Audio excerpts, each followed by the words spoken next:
প্রধানমন্ত্রীর কার্যালয়ে নিয়োগ পাওয়া 10 উপদেষ্টার মধ্যে দায়িত্ব বণ্টন সম্পন্ন হয়েছে। মঙ্গলবার মন্ত্রিপরিষদ বিভাগের জারি করা এক প্রজ্ঞাপনে এ তথ্য জানানো হয়। রুলস অফ বিজনেস অনুযায়ী প্রধানমন্ত্রী তারেক রহমান নিজেই উপদেষ্টাদের মধ্যে দপ্তর ভাগ করে দেন।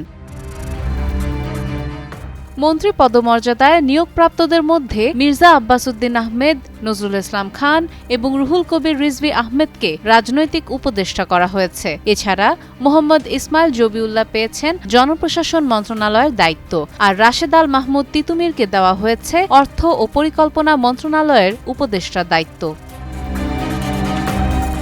প্রতিমন্ত্রী পদমর্যাদার উপদেষ্টাদের মধ্যে হুমায়ুন কবিরকে পররাষ্ট্র, দুর্যোগ ব্যবস্থাপনা ও ত্রাণ এবং বেসামরিক বিমান পরিবহন ও পর্যটন মন্ত্রণালয়ের দায়িত্ব দেওয়া হয়েছে।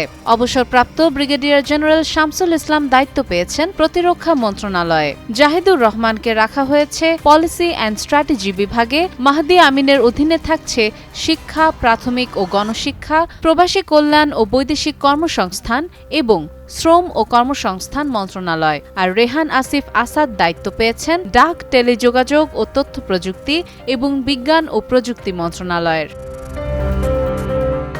গত 17 ফেব্রুয়ারি প্রধানমন্ত্রী তারেক রহমানের নেতৃত্বাধীন নতুন সরকারে মন্ত্রী ও প্রতিমন্ত্রীর পদমর্যাদায় এই 10 জনকে উপদেষ্টা হিসেবে নিয়োগ দেওয়া হয়। এর আগে তিনি এবং 25 জন পূর্ণমন্ত্রী ও 24 জন প্রতিমন্ত্রী শপথ নেন।